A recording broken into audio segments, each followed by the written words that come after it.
Thank you for listening to this episode. And follow the podcast on social media by finding @Prestigious_Pod. And if you'd like to be coached on how to live a more prestigious life, you can reach out to me, Chris Beane, at Chris Beane Official, or by emailing the podcast directly at prestigiousinitiative@gmail.com.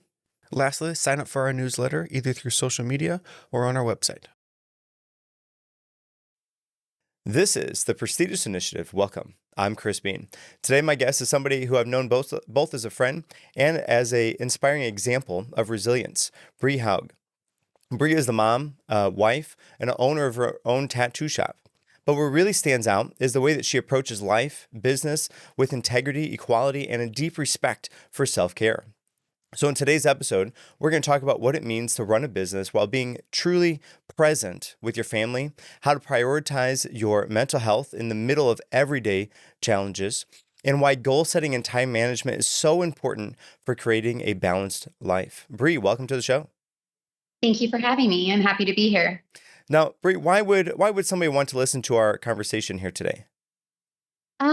I do feel like I have a pretty awesome story to share about perseverance, also just building community. I've been fortunate enough to get to have a lot of intimate conversations with people in our community, and I really think that is the best way to connect, to understand, to learn, and to grow. Well, okay, so let's lead in with that, with community. I'll give you an opportunity to plug here. Tell me about your shop and your business a little bit before we get into the community part. Sure. So I own Electric Lady Lounge, which is a tattoo shop in Bradley.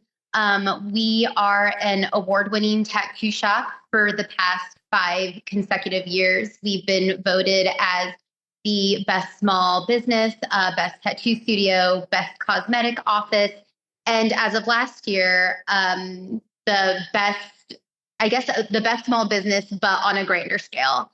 And so what we do here is we provide traditional body tattooing as well as cosmetic tattooing and paramedical tattooing as well. Wow. Well, congratulations on all those awards. Very esteemed. Thank you. Thank you. Now, with that, how do you build a community within your business that is a good outreach to the larger community that you're surrounding? So part of it is, first and foremost, we wanted to make sure that we were intentionally inclusive when starting Electric Lady. So by that, sometimes going into tattoo shops, it can be kind of scary. It's a very vulnerable process. It requires a lot of trust and to conquer a lot of fear. So for that, we wanted to make sure it was very comfortable. So whether that mean that we have free color testing for people of color. So some people may not know if their skin can hold a certain color. We offer free color testing. Also, if people have sensory issues or need to have like sensory tools during their appointment, we offer fidget tools, silent sessions. As far as to even doing local events that promote inclusivity, we do a lot of local pride events in June for the LGBTQ IA plus community. So we just really try to put ourselves out there and people kind of know where our values align based off of things that we do in the community. I would say that we are kind of activists in the community for equality as well, also for women's rights and for mental health importance. And we're gonna talk about mental health here in a little bit as well. Now, you wear so many hats. You're a mom, you're a wife, you're a business owner. What does an average day look like for you? Busy. So it's usually I am lucky because most tattoo artists, I would say, kind of start their day around noon. But for me, I have had such a great support from my clients that have adapted to my schedule. So I kind of tattoo on what I like to call mom hours. So in the morning, I'm getting my son ready for school, getting his lunch packed, breakfast. Then I usually start tattooing about 9 a.m. to 5 p.m. So I try to keep it a 9 to 5 as much as I can. And that way I'm able to make it to all of his extracurriculars And I've been fortunate enough now in my career to be so established where I do give myself the weekends off. I'm usually off Saturday through Monday. And, sometimes in there I am doing some admin things or designing, but I've really made sure to kind of structure my schedule around my son because I did start tattooing a little bit later than most. I started in my 30s, so I had a toddler already. I didn't have the luxury of drawing or designing for the next day, at night because he might need me in the middle of the night. So I have kind of just had a schedule where, okay, I have one day where I sit, I maybe listen to a podcast or an audiobook and I design for, a few to several hours that day. But that kind of routine has really helped for myself and for my family. Okay. Now, as you are, you're the owner of the business, but do you have employees that are also doing tattoos, or is it just you? I also have employees. So I have right now 3 additional traditional body tattoo artists. And then I also have a cosmetic tattooist, which happens to also be my younger sister. So in total, there is 5 of us, including myself. Now, okay, so you went from working at a couple different places as an employee. Now you stepped in, you're owning the business, you're running the business, you're managing what the business looks like, you're managing the people that you work for. Tell me how did that process go for you? So, I was fortunate to work at a couple of local shops that I admire, but nothing ever felt quite, I guess, quite right or quite perfect for me. So when I decided to open up Electric Lady, I just wanted to do something that completely had my vision, that was able to be flexible with my schedule.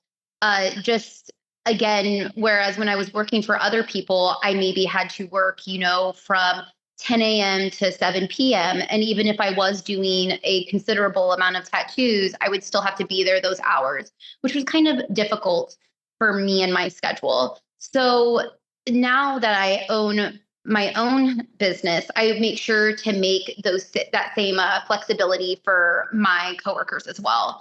So everybody can come and go as they please.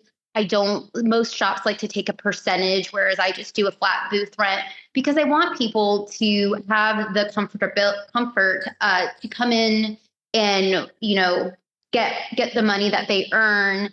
And just also, art isn't something that is easy to just do consistently. Whereas I know there's burnout. I know that, even my employees, they are really kind of just in charge of their own branding, their own self.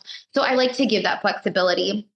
I guess that didn't answer the question exactly, but I just knew that there was something that we needed in this area that we didn't have. At the time, I was one of the only female tattoo artists in town. So to be able to create a space that's colorful, bright, and eclectic, also, a little bit more soft and feminine, I thought it was really important. And it has been. We have people that travel to us from honestly all over the country, which is pretty incredible to bring them here to Kankakee County. Now, as you were going through at these other shops, you knew that this wasn't quite the right thing for you. How did you know that stepping out on your own was going to be the thing for you? What did you do to shape and mold that into something that you actually wanted? Well, I was able to recognize right away that I was really fortunate to have a really strong following and clientele. And again, I could recognize that I brought something different to the table. And I'll be honest, there were some negative things that I faced in the tattoo industry, as it used to be a predominantly male ran field. And when I was first starting, I was told, that I was lucky to be a cute girl, or that it must be nice to, just automatically get female clientele. And at one point, I was even told by one of my peers that, my money didn't matter because my husband worked. So I will have to admit that that sort of talk kind of really pushed me to get out and to do something that felt that felt right for me. My biggest thing is integrity, and that's something that I felt was lacking in some places that I had been to or some places that I had experienced. So, when 2020 happened and COVID happened, I felt like a lot of us had time to kind of sit down and reflect and think about what we wanted to do. And I'll be honest, it was just one day I was like, I think I just want to do this on my own. And it was almost as simple as that. And then I was able to put that into action. Now, I don't think I can say the story without also including that early on into my tattoo career, I did get diagnosed with cancer, with malt lymphoma. So, having gone through radiation treatments and having a toddler and navigating a new field, it really does put things in perspective. And so, it did give me a lot of courage. And I do think that that was one of the biggest blessings for me because it did reframe things for me to whereas I wasn't necessarily afraid to go after my goals. I just felt fueled and fired up to go ahead and pursue those things. Okay, so you are, did you get the cancer diagnosis as you were starting the business, right before or right after? What, like the timing of that? What was that? So it was technically during my apprenticeship. So as I was learning to tattoo, so pretty early on, and then I started the business a couple years after, which is actually not the most common thing to do, but I was very fortunate to be able to do that, and it's been it's been honestly just so natural to go into owning Electric Lady. Even, the name itself is an homage to my journey with cancer. When I asked, how could this happen to me, this cancer that was mainly common in older men, they told me that it was just bad luck, my lightning strike. Mm. And so then that got me thinking, in the middle of a storm, when darkness can engulf you and lightning strikes, the sky becomes illuminated and we become electrified. Hence, Electric Lady was born. So it's all about the balance in life, finding the good and the bad. We're able to take our struggles and really use them to make us stronger. So everything just kind of happened naturally, I want to say. Yeah. Well, okay. All right. So you're going through your apprenticeship, you get diagnosed with cancer. What is your driving force to keep you going on your journey? I would say it is definitely my son is part of that. I want him to learn by example. I have a lot of conversations with him, even though he is almost 9 years old this week. But I want him to know from even like art and technique, but also I have him come into the shop and he knows to respect the space. He knows that um, I teach him about my values as a business owner, but also just as a person, to be kind to others, to be hardworking, that when things don't always go your way, that doesn't mean to give up. That means to keep trying. So, I'm never going to push on him to like own the business one day, but I always tell him it's his backup plan. So if he ever wants it, he does like to draw a lot. So, uh, I would say it's definitely my son. Even when I was sick, that was always the number one thing that was important to me was just I wanted to see my child grow and thrive. Well, right. And to have something that's so close to you that is your purpose for doing the thing that you want to do, the why, that I kind of like to think of it as your motivation, because motivation, Zig Ziglar says motivation is impermanent, but neither is bathing. That's why you have to do it every single day.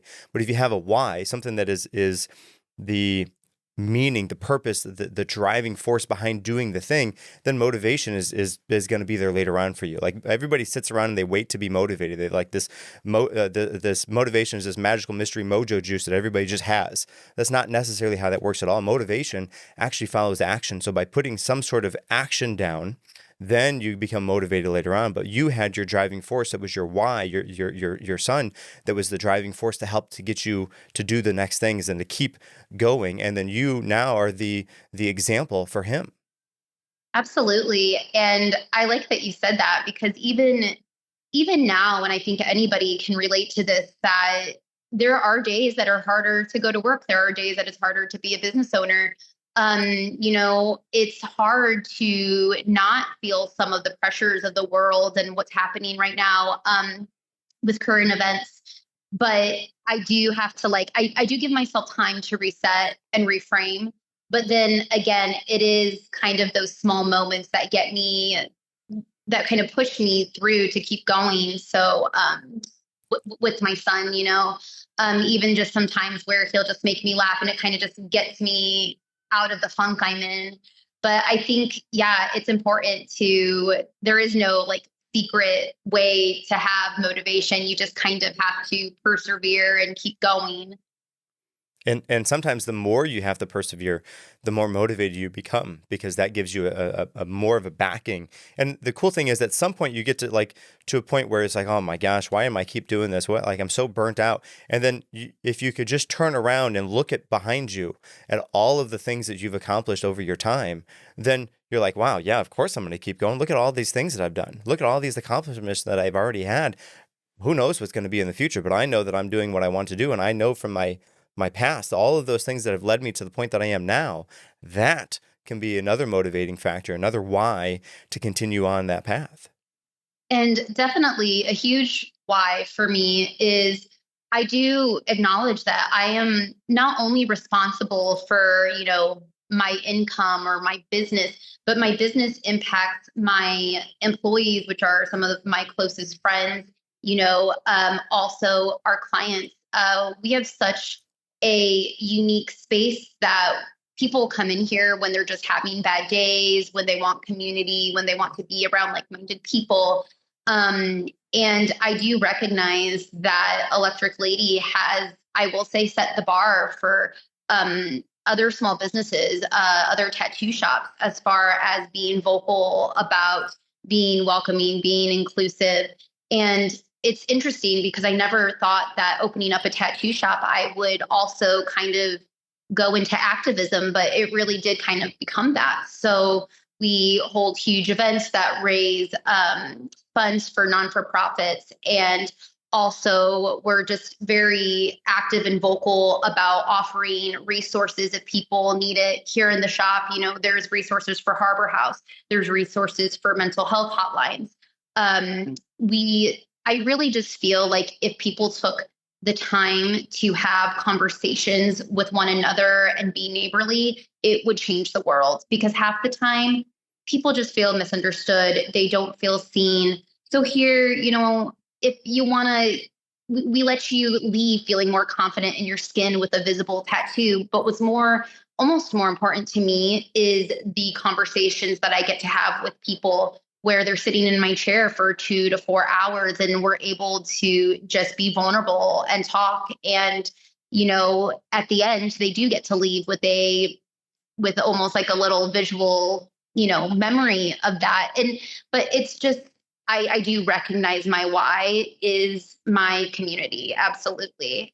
People always say they don't like their hometowns, but I do. And I want to be a reason that, our hometown gets better and better. Well, okay. So you talked about the opportunity to have that conversation. I think the conversation is so important, because especially not just with like-minded people, but people on different viewpoints. Because when the conversation stops, that's where bad things happen. And so to keep that open dialogue open, whether you're on like-minded on issues or whatever, current events or whatever it is that's going on, or you're on opposing viewpoints, it's still important to have that open dialogue, because again, when the conversation stops, that's when bad things start to happen. And that is so true. So I will say, it's a fine line, whereas people probably know that Electric Lady, what our viewpoints are. We are, I guess, what people would consider very liberal.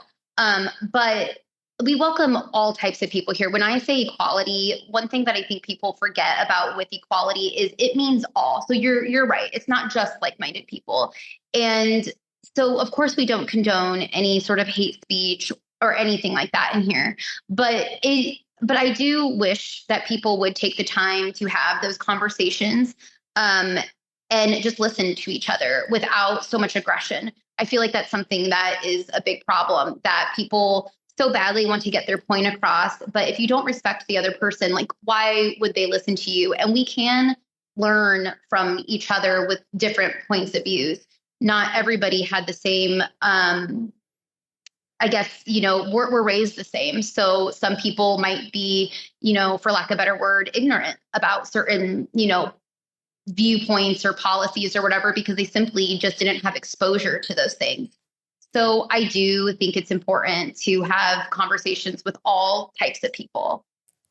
Okay. Now you touched on mental health there just a few minutes ago, and I know mental health is such a big, important part of our civilization nowadays. What does self-care mean to you personally? So that's been something that I've been on a journey with this past, I would say even just this past year. So in the beginning of start of tattooing, I was just very much about the hustle culture, getting in as many clients as I could, being as busy as I could. I thought that meant, like, if my books were full and booked out far, that meant that I was successful. Well, then what I was finding was I was feeling rushed. I was feeling not inspired. I was feeling drained. I would take like a week off and think that was going to fix my burnout, but no, it wasn't. So this year has been huge for me. I did start going to weekly therapy, which has been a game changer. I did go on a medication because I found out I was diagnosed with OCD. So not that I needed to do something several times, but I would ruminate on thoughts, including, and I would say that probably started after my cancer diagnosis. It's hard not to hear something so life-changing and then to think constantly like, it's going to happen again, like this pain, this little freckle, that's the big C again. So I just realized I couldn't live like that anymore. I fought so hard to live that I couldn't just live my life being afraid I was going to die.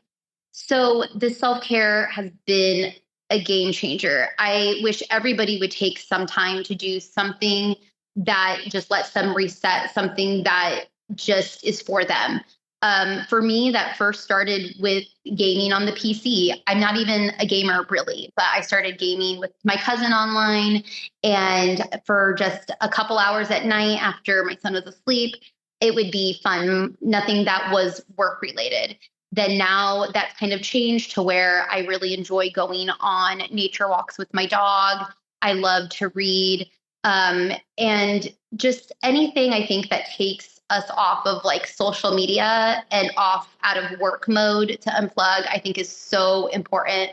I also encourage people to find a hobby, find something that is just for you, because like the phrase is, you can't pour from an empty cup. So I can't be present for my business. I can't be present for my family if I am on E. Well, I think that a lot of times the burnout happens when we run out of coping measures. So when we run out of ways to deal with whatever the stresses of the day are, that's where the burnout happens. And oftentimes we are not taught what coping measures are, let's say, appropriate or good coping measures. And so we often turn to the negative coping measures that everybody already knows about, because those are the things that everybody already knows about. So learning the right coping measures, the things that will refill your cup, give you that energy so you can go back and tackle the next day. And you're right, taking a week off seems in theory like, oh, this is going to do the thing for me. But oftentimes when you take that week off, like by day 2 or 3, you're already stressing about going back. Well, when I go back, I have to do this and that and this. And you're already kind of in your head, like detailing out all the things you're going to have to do when you get back, and you're still on vacation. So you can't even be present in that moment because you're so burnt out, because you don't have any ways to refill or replenish your energy. So I think that you're right. Having some sort of a hobby. I like that you talked about connecting with your cousin, and so having that is nice, because then you have a family bond that's there. Then you have a kind of a person that you can open and talk with, not necessarily about business things, but you have that communication that we talked about earlier that was so busy or so impactful. And then the other thing is being out in nature and going for walking and putting the phone down. And I think that oftentimes in today's culture, that break from the phone is it's so important to do. I had a guest on a few weeks ago who talked about, in the 50s, everybody was smoking. Like the doctors were smoking, everybody was smoking. Smoking was like the thing to do, and everybody was okay with it. Everybody. And then now we know so much more about that. So now it's gone down so much. He said that he hoped that in his kid's lifetime that's how social media is going to be. That social media is going to be that new smoking. And he said that, and I was like, wow, what a way to frame that, because it is so, it pulls us out of life. What it does is it doesn't allow us to think and ruminate on the thoughts that we actually have, or to experience the things that are going on around us.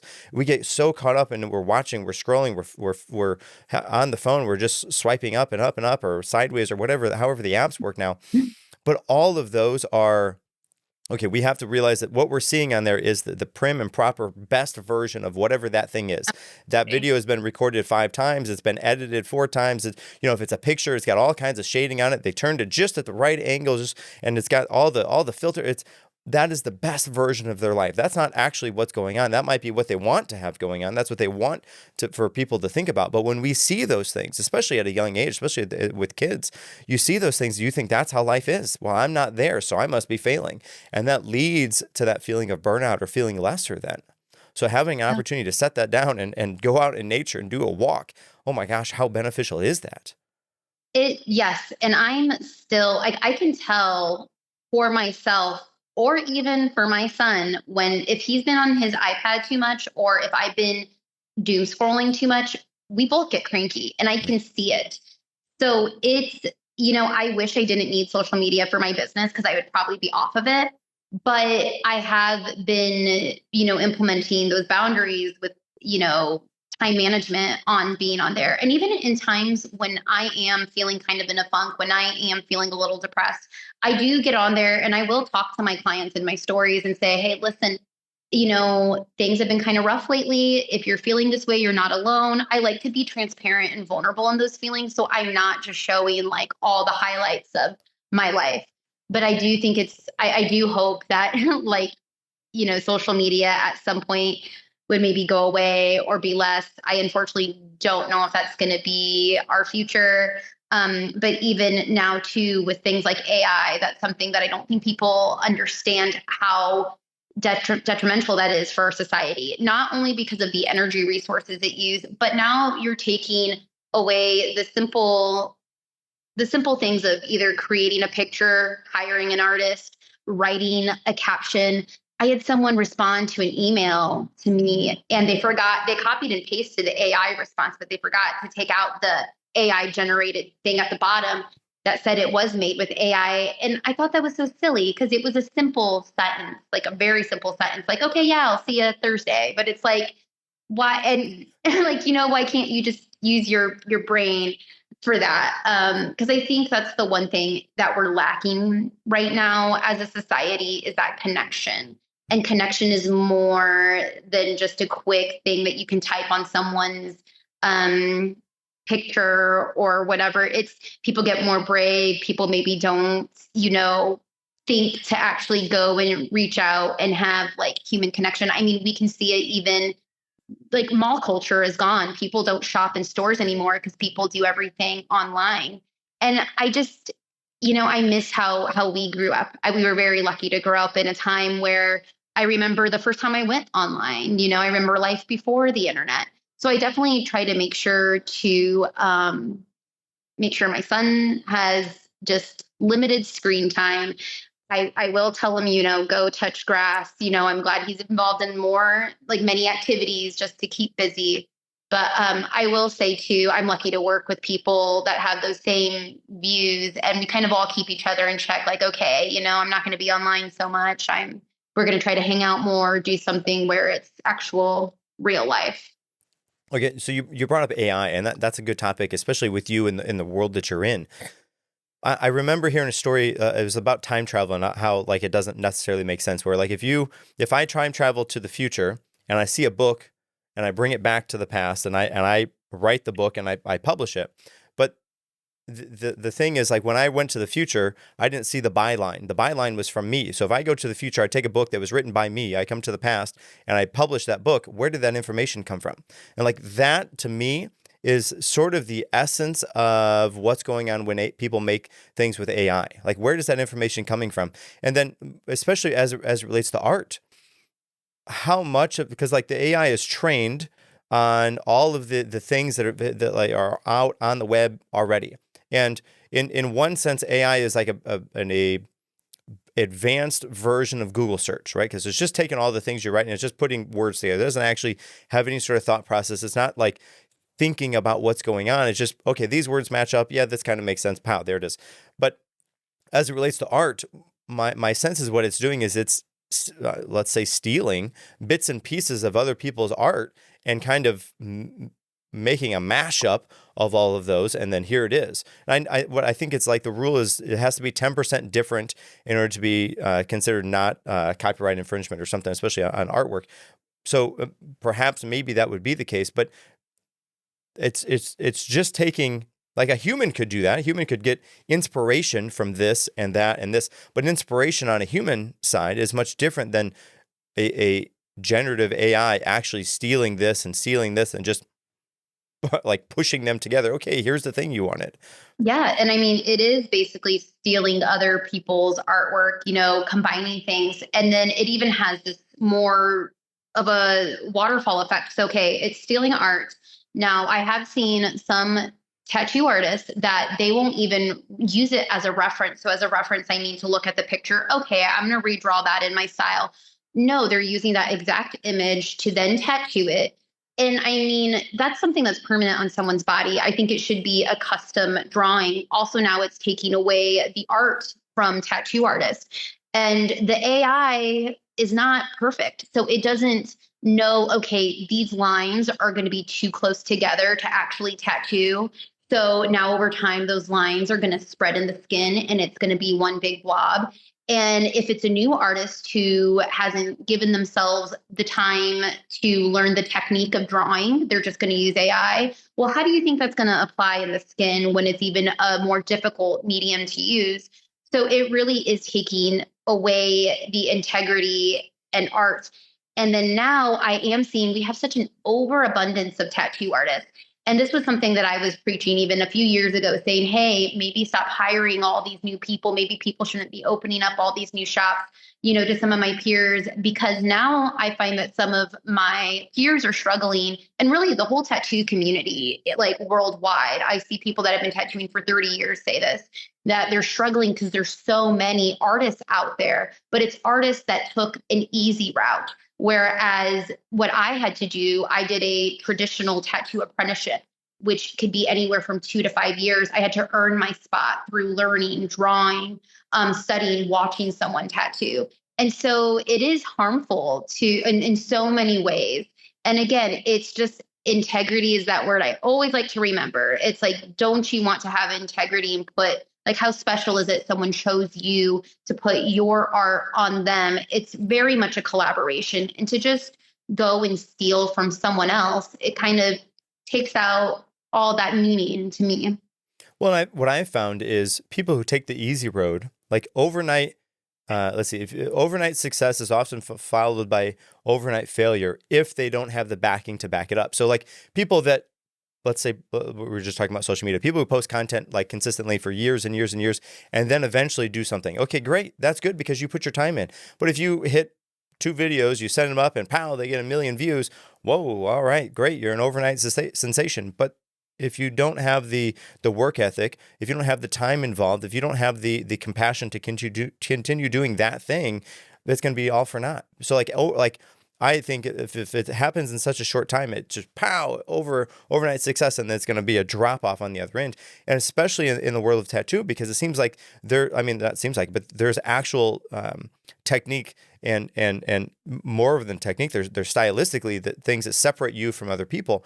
And if you are just the same as everybody else, yeah, sure, you might do a whole bunch in a real short time, but you don't have the time, energy, and effort dedicated to continue that on an ongoing basis. Not only that, but you don't have the stylistical item or essence that separates you from the crowd. And I think that probably is the thing that okay, so you got that stylistically, the stylistic element, but also the atmosphere and influence that you have as a person, as a brand, like your own brand, your person, that separates you from other people. And that probably is the thing that pulls in clients. Am I hitting the mark on those? I would say so. Yeah. Like people can see a tattoo and be like, oh, that's done by Bri, and that is because it is my own voice, my own style.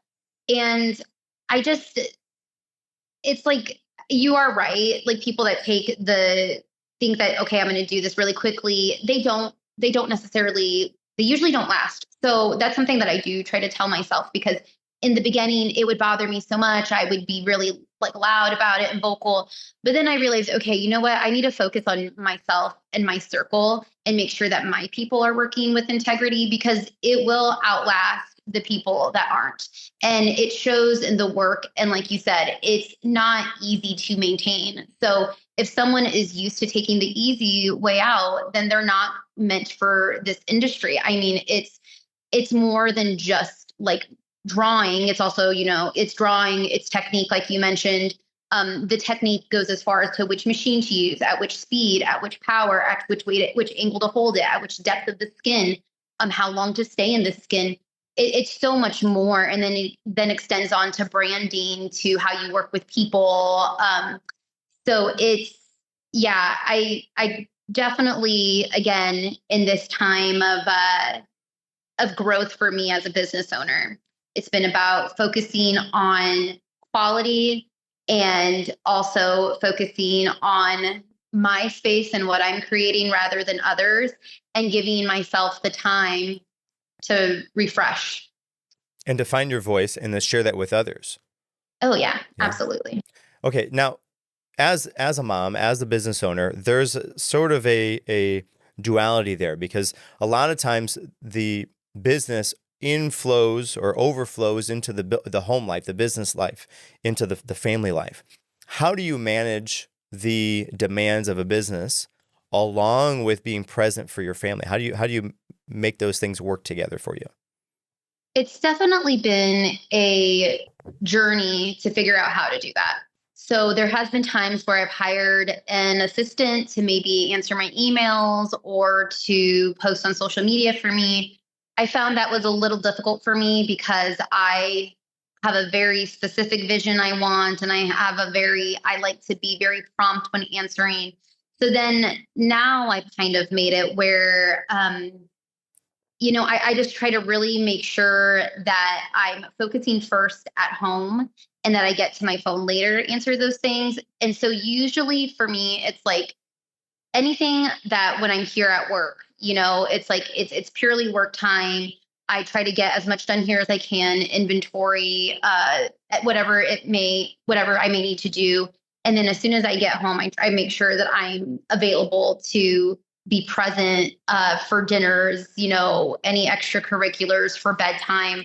Because also, like, even if I didn't do that, my son would tell me, like, we have a very good relationship. He'll be like, why'd you work so late? Or, like, where have you been? Or I don't like it when you do that. And I'm so glad that he feels comfortable to tell me those things. And I also do tell him, like, some nights like that I do have to stay up late and draw, and maybe dad has to put him to bed and I can't. I say, listen, buddy, like, I do have to draw so that way I can spend time with you tomorrow. And so it is kind of like just trying to have open communication with everyone involved, my husband as well. And I would say that I'm doing better at it now than I did before a little bit. And maybe like year 1 or 2 is more about the grind mentality. But I've been fortunate to do the work to where now I make my own schedule, and I do make it, based around what's going on in my family.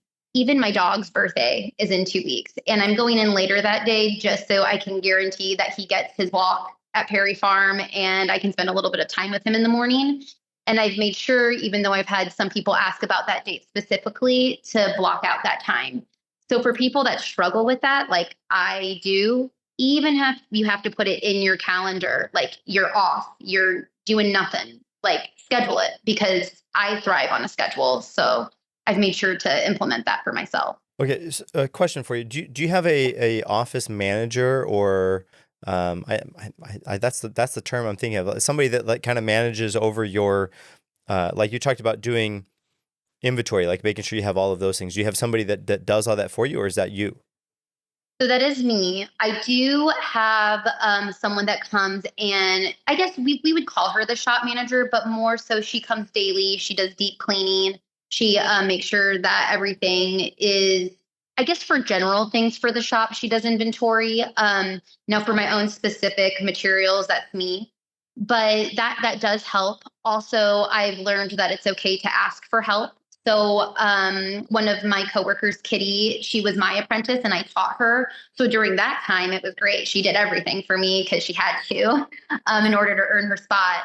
But then I said, hey, I'll knock off some money off rent if you want to do like this social media post for me weekly. So we do a tattoo history post bi-weekly on our Instagram, which is nice. It talks about either symbolism and imagery or technique or famous tattoo artists. And so she does that for me. And same with like my sister. I asked her, hey, do you want to take over like this social media post? So that's been nice. I'm kind of doing little by little. I'll let go of certain things, but especially with Kitty, who I taught, and she knows my branding and my style, it works out very well. And if I don't like something, I've gotten better in saying, hey, I don't like that way, you change it. And sometimes those are tough conversations to have, aren't they?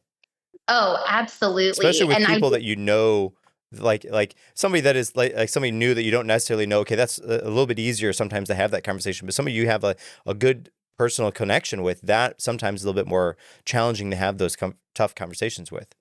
Absolutely. The first person that I had hired as a shop assistant, I have apologized to many times since then because I realized I was asking a lot of them. I was asking them to do my scheduling, to answer my emails, to also be a graphic designer. And I can't ask that of one person.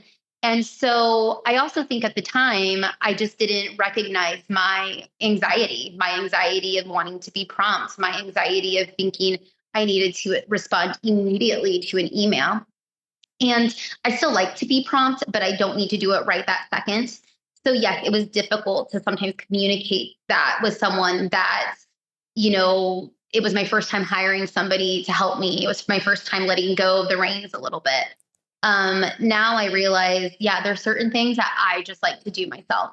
I like to do my own inventory because I know what I have going on in the next coming weeks. I like to answer my own emails because, like I said, it's a collaboration from the beginning of the conversation to the end result of the tattoo. Listening to someone, getting their vision, to become a reality. So it's learning and growing. There's definitely times that, I think, do I need somebody to answer the phones or to do this? And it's been nice to kind of also have a team now, whereas in the beginning, it was just my sister and I. And you can imagine sometimes it's hard to listen to your sister, but I do now a lot. She does quite a bit. So having my sister as well as the rest of my team, I always check in like, hey, is there something that I can be doing or that we can, apply that would be better, that would make things easier?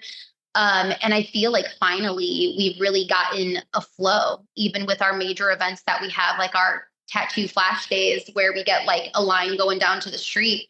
I now know I have like my people that are like, hey, I want to work that event again. And so we have people, doing a list of saving names and phone numbers and times for when they're going to get tattooed to somebody who's calling the next person 15 minutes before.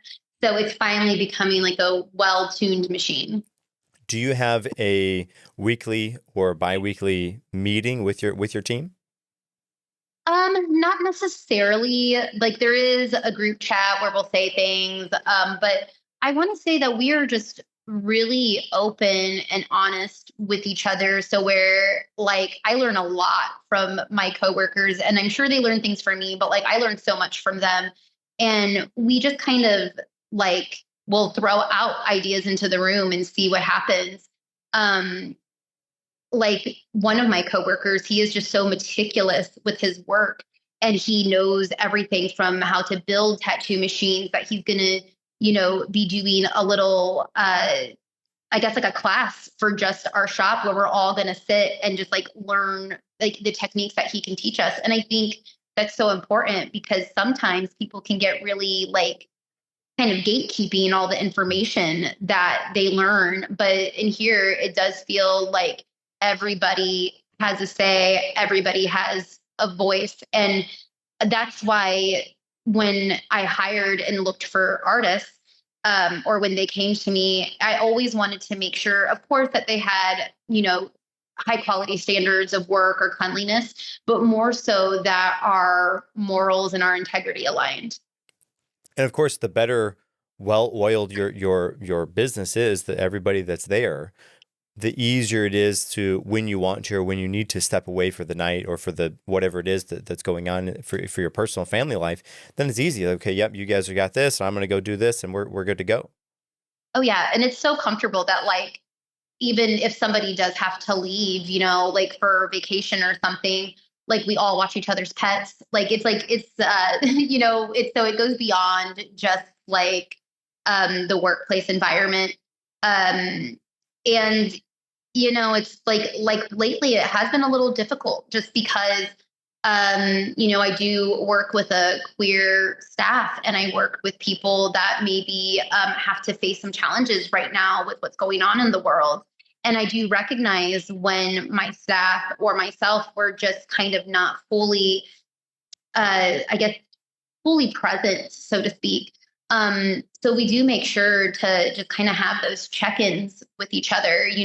As a Mexican American woman, how can I not feel some of the effects that's happening in Chicago right now when it's only an hour away? How can I not see myself in, as some of those little girls on the videos I'm seeing? So even last week, I made sure I just had to come in, even though I wasn't working that day, just to see my people and just to kind of feel that community. And it is really nice I feel like when you approach your staff or your business, completely, I guess, open-minded to each other or in support of each other, like it doesn't really feel like work. It feels like what some people like to say, like their second home. Well, and what that does is that gives them, if they're getting to that burnout from whatever that's going on, that gives them an opportunity to have that extra coping measure, that conversation, that connection with another human that they know, that they love, that they trust, in order to feel heard, so that they can better whatever that is that might be going on for them at that time. Oh yeah. And it's interesting too, because everyone, even with our clients, we have different approaches or techniques. Like I could say Rodrigo's extremely funny, Emma's a little bit more quiet. But some people want to just sit and get tattooed and not talk. Whereas me, like I talk a lot and people want to, have a conversation. So it is really great where people come in here excited to be in here for more than just the tattoo, but the experience. And of course, the better you and your team have that connection, the more welcome all of the clients will feel. Oh yeah, absolutely. Even some of the people that volunteer to help us, that have become friends were previous clients. And it's cool to see, to just see that community just kind of spread, beyond these walls. And like I said, we hosted a really large event in June and it was so successful. And just to be celebrating with people while raising money for a non-for-profit and having fun. And it's really nice to see. And it's really nice to be able to collaborate with other small businesses as well. We do that quite often, or even like the local libraries. And again, that's just all building community. Right. Okay. So now, Bri, goal setting. Goal setting is something you kind of touched on a little bit earlier on, and I know something that a lot of my listeners are passionate about. What is your approach to setting goals and achieving those goals for yourself or for your business, or both even? So I always like to kind of just, I guess for me, it's always like, what can I do to go above and beyond? What can I do to be different? That's always something that's kind of ruminating in my mind. I think it's important, as far as setting, I think it's important to set goals that are like realistic, but that are also personal and unique for yourself. And I guess it's kind of hard to answer this question because really I just think about doing something and I'm just like, I'm going to do it. Like and I figure out how to do that. So, even for example, just like when I decided to open up this new space here, even when it came to curating and decorating the space, I wanted to find like statement pieces for everything. So whereas one person might have like a kind of just regular room and one statement piece, I want everything to be unique, everything to have a story. And so I just started going to antique stores and finding things, goals like that are kind of smaller or bigger goals, like our annual event, Pride event that we throw. That started as a small event that was in a microbrewery. And then we had to expand into the Majestic Theater because we had over 500 attendees. And then finally, whereas I used to fund that event myself, now it got so big that I was able to be like, okay, I'm going to ask for help. I'm going to get a committee together. So kind of just like problem solving. And I will say I cannot problem solve without my coworkers. I very much always ask like, hey, like, do you think this is a good idea? Somebody might say, you know what, we should do this. And I listen. I think the problem is some people forget to listen. And it's like, it's so nice to listen, to get other people's opinions, because like I sometimes feel like my brain is on overdrive. So to have a different perspective, it's a blessing to have. And and asking for help. And after that, it becomes not just my vision, it becomes other people's visions too. And I think that's maybe probably the most important thing about what's happened here is Electric Lady isn't just mine alone now. It's my coworkers, but it's also, we have a whole group of people rallying behind us because now they want to be a part of the next event. They want to be a part of this. They felt welcomed. They felt seen. They felt heard. And I think that is like honestly such a huge key to setting goals is to, yes, you can have one goal on the board, so to speak, but then kind of it's good to kind of spider web out of that. Okay, how can I achieve this? I can achieve this by asking questions. I can achieve this by doing my own research. And then it's just a matter of doing it. And so by doing it, it can be not just solely yourself, but with other people. Yeah, that's kind of a hard question, honestly. It really is. But once I'm thinking about it, it is like, yeah, I think about it and I'm just going to do it. But there is a lot in between. And I think a lot of that is, again, just collaboration. So if you're willing, I would like to share a goal setting framework that I came up with you, because I think it aligns with a lot of the steps that you have, but there might be one or two that may give you insight that would help you on your journey. Please. Okay. So you've heard of SMART goals, right? SMART. Yes. So some of those things are helpful, but I think it misses the mark on a couple of different things. And so like SMART goals, where each one is an acronym, I have visionary goals. And so V is for visualize success. You want to create a clear mental image of what you want the success to look like. If you can, like, if you think about the way the mind works, they've done studies on people who have been playing the piano and people visualizing playing the piano. The same parts of the brain that light up when they're physically playing are lighting up when they're imagining, when they're visualizing playing.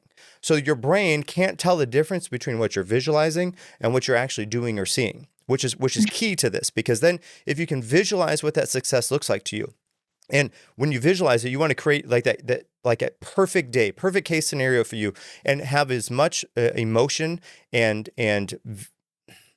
extra counterparts as you can. So you want to see, okay, what do I see? What do I hear? How does it taste? How does it smell? All of the different emotions that you can build into that help to prime your brain to be able to achieve that thing. So V is the first thing. I is for instill your values. And when I say values, I don't necessarily mean honesty and integrity. Those I think are important, and maybe our values for what a business could stand for. But a personal value I think is different, because a personal value, I think about the way that we spend our time. Value and time, value means like money, right? How am I spending this is how I value something. So time is the most valuable commodity that we have. So how I spend my time dictates where my values lie.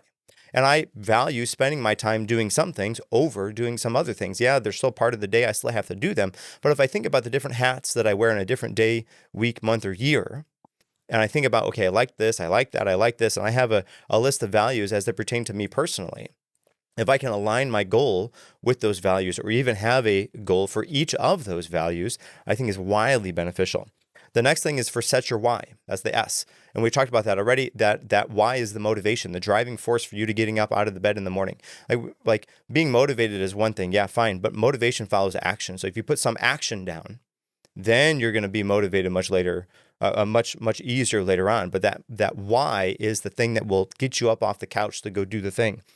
The next thing is you want to instill your affirmations. So affirmations are those powerful I am statements. And so if you think about the brain, you have the conscious, but there's also the subconscious. The subconscious is, I like to think about the basic programming for how we know to be us. So if you think about it in terms of computers, the subconscious is your operating system. It's there. It shows you how all the things work, but you're not necessarily interacting with the code that's in that operating system. That's how the subconscious is. Our subconscious informs how we show up and how we're present across every moment of every single day.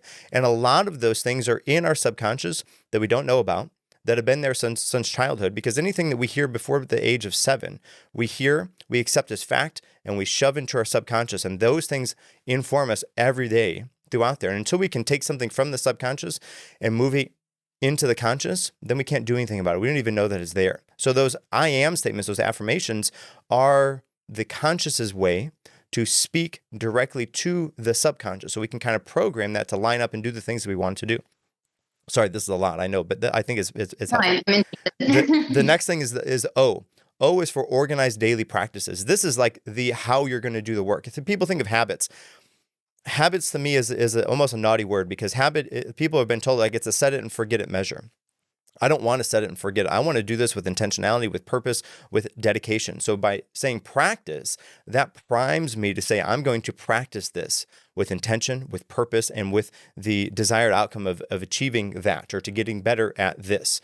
And so if I can organize daily practices that align with that vision that I created from that first step, then being able to be on that path to reach that thing is so much easier, because I have those things that are daily, pow, pow, pow, and I can do those things. The next thing is in.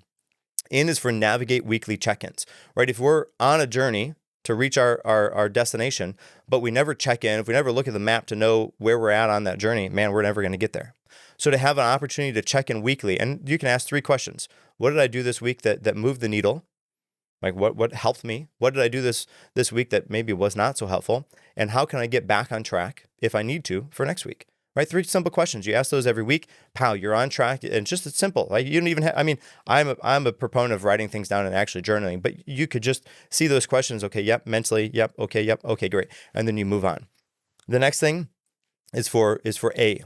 A is for anticipate obstacles. And I think that this is the most widely overlooked thing when it comes to setting and achieving goals. In our head, we think we're at the bottom of a hill. Our goal is at the top of a hill, and it's going to be a straight linear line. Pow! I start here, walk, boop, boop, boop, boop, and I'm there. That's not at all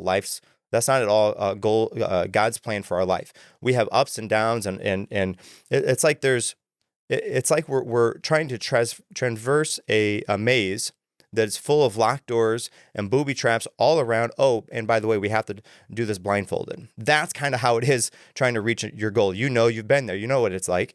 So having an opportunity to think about at least a couple of obstacles that may be there for you along the way, and to have a plan of action for if and when those things go. Because otherwise you have that goal, you think it's a linear line, pow, boom, boom, boom, oh, I'm there.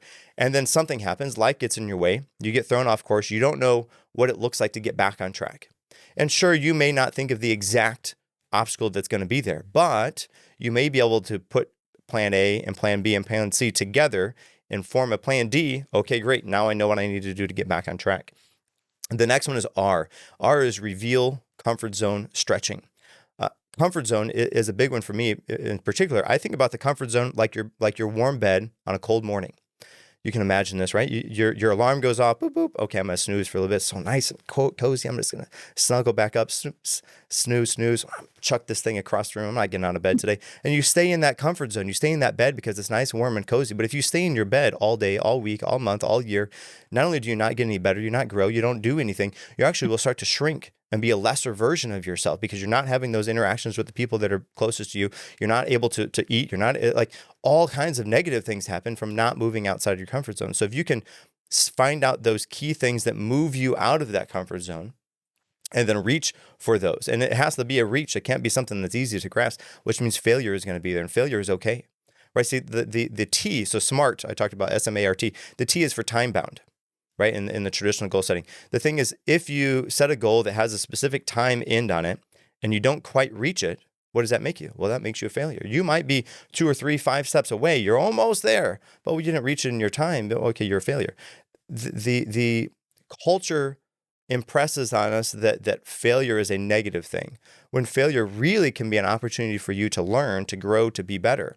And if you're stretching yourself outside of your comfort zone, failure is going to be there. But you have to have a welcome and understanding relationship with that potential failure. Otherwise, you are going to see yourself as a failure. And the last one is why. Why is yield to adaptability. You want to be adaptable in your approach. Be adaptable in the fact that life happens, and we don't live in a perfect life. We're not all of those images that we see on Instagram or TikTok or whatever it is. Life happens, and when life happens, we need to be adaptable in our approach. Not only just our approach, but our hard rule of whatever that goal looks like for ourselves, and the things that we have to do on a given day. Maybe we need some time to have those coping measures that we talked about, to go for a walk, to go and do this thing. So we need to be adaptable. Like, it's okay if I take today off because I know that I need this. I'm going to be adaptable and be able to reach that goal for tomorrow. So that was my very long-winded way to share that with you. And I think that it's long, it's in depth, but I think that hits all the marks that it really is to achieve what a goal really is. No, I wish I was taking notes now because I mean, it's interesting to be hearing all this because, I will say this is stuff that I've kind of been working through with my therapist. Just as far as like, I think for years after being burnt out from the grind, it wasn't really a lot of doing things, I guess, intentionally as far as like checking in with myself, being present. It kind of got into that sort of monotonous, every day. So now like I am trying to do putting some of these things into practice, right? So where it is setting goals and also doing things that maybe make me feel uncomfortable. Like it's so weird, but it makes me uncomfortable to like be doing nothing to relax. Like for the longest time, I would have to ask my husband, like, is it okay if I do nothing? And it's not that I needed his permission. It's just that I wanted the validation that, yeah, you can just chill out and, but I think all that is just, it's so true. And there was a time where I was just, doing as many tattoos as I could, but I felt like I was losing my voice. I felt like I was losing who I was. But this has been such an important part of my career to actually stop and take the time to just kind of, check in more. I think that's something that we don't do enough is check in with ourselves. And I like that you said that you journal. That's something that has been a small goal for me that I want to do is to journal. And not even just to journal for myself, but even with my husband, because we both work kind of like different schedules and whatnot. But we even said, what if we like had a journal where we took some time every day to just check in with each other? We can get back to it when we can, but we at least have, that moment for each other, even when our schedules don't align. So I just, I'm going to have to get some notes from you with all that you said, because I really liked all of that. And I think it is important to try and apply those things. Well, you talk about stepping outside your comfort zone. For me personally, doing this is outside of my comfort zone. Okay. And I can't tell at all. Like you seem like such a natural at it. Yeah. You have seen me out in like normal quote unquote situations. I'm not a very outgoing or talkative type of person.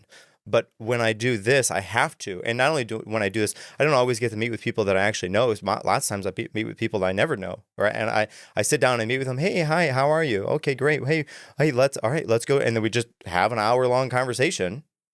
Okay, great. Bye. Yeah. Thanks. And that is so far out of my comfort zone. But I like doing it because I know that it's beneficial. And it's actually a little bit of fun to do things outside your comfort zone, because it's that little, like, it's scary a little bit, but it's also a little bit of fun. I think that's probably why, like, to think about it in a different way, is why people like to go on roller coasters. Yeah. And Yeah. at least Or that's how I think about it. even. Yeah. Yeah. It's true. It's, and I can relate to that because I definitely, I guess, for example, when I was first in the industry, I was I didn't really want to ask or admit that I maybe didn't know something, or I was like too nervous to like ask questions all the time. And then it wasn't until again I started working with my staff, and then I'm like, you know what? No, like I did not learn how to do that, or like I don't know if there's a better way to approach this. And I have seen my confidence grow not only in my work, but also even just in my relationships, because just to be able to get to that point, even if it was uncomfortable at first to admit, like, hey, I could have been doing something better. Like, you stunt your growth if you do that. Yes. Yeah, if you don't move outside that comfort zone. Hey, Bri, listen, I want to say thank you. Thank you so much for sharing this journey with us. It was so inspiring. And, it reminds not only me, but also the listeners that success isn't about what we build just necessarily on the outside, but also how we care for ourselves, especially those that are closest to us along the way. And, as we're wrapping up, I want to know, do you have any key thoughts or final takeaways you would like to share with the listeners? And, if they wanted to get in contact with you, what would be the best way for them to do that? If anybody wanted to get in contact with me, they could either send me an email at brihaugtattoo@gmail.com. That's BRIHAUGTATTOO. It's a very commonly misspelled word, at gmail.com. Or visit my website, which is at www.electricladytattoo.com. And what I'm taking away from this, and what I hope other people take away from this, is to be intentional with the time that you give to yourself, and be intentional with just listening to what you need, and setting goals that you can achieve with either, not even just with yourself, but with others. I think it's just really important to try to live life a little bit more slow. So offline, being present, being reflective, I think that's the biggest way to grow. Well, thank you. And listeners, if this episode resonated with you, share it with somebody who you think needs a reminder that integrity and self-care are not just values, but they're necessities. And make sure you subscribe to the Prestigious Initiative for more conversations that help you live, lead, and grow with purpose. Until next time, keep making every day count.